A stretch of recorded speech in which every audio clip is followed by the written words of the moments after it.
My name's Peter Adamson and I've been a fan of Doctor Who for as long as I can remember.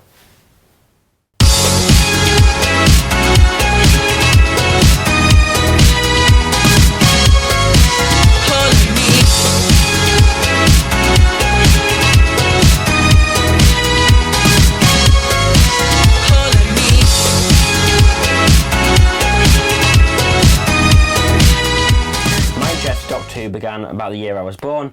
My dad was a big fan of it in the 70s and 80s, and then when I was born in 2000 he got me into it, and I sort of grew up watching the classic episodes, and then when it came back in 2005 I was straight on it and it was my hero. Christopher Eccleston was my Doctor, and it sort of went from there.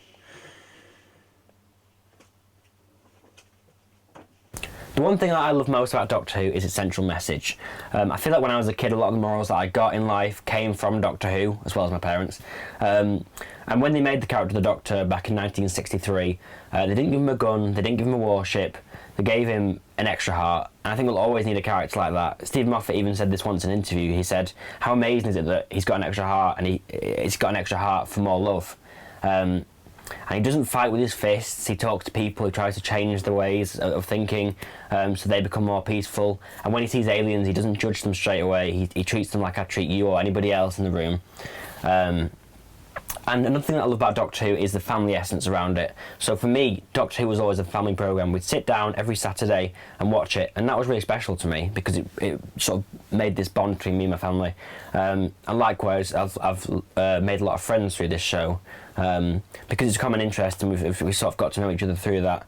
And it has become sort of a social thing, going out to conventions and meeting people, and I just love the essence around the show, the community.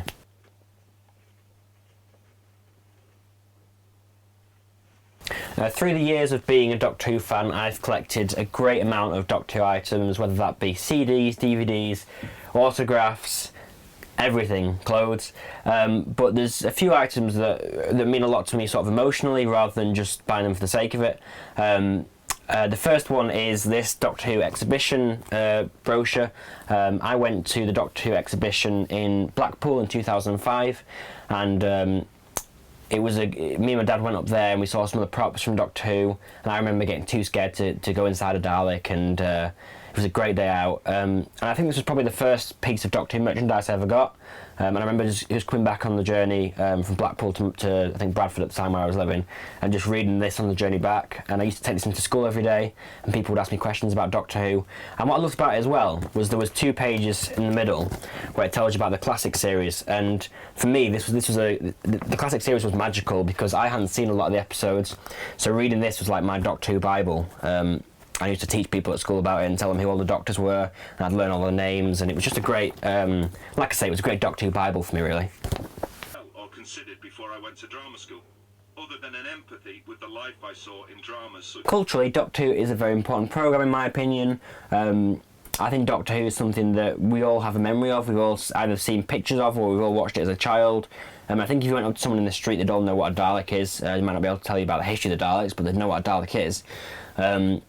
And there's such a striking image of the Daleks, and that goes back to, like, I think a lot of Doctor Who is based on our society and our culture, and our lives. So for example, the first Dalek episode, the Daleks are based on the Nazis, because obviously that was only 18 years after the Second World War and it was still fresh in people's minds. But apart from being influenced in the real life, it also influences people to go off and do stuff in their own lives. So you've got people who want to be scientists because of this show, directors, writers. I mean, I took a TV and radio course at uni because I wanted to work on this wonderful show or work on something like that. And it really is a programme that influences people. And what I love about it as well is it isn't owned by one person. There isn't one creator of Doctor Who. It's owned by everyone. Doctor Who belongs to you, Doctor Who belongs to me, Doctor Who belongs to everyone.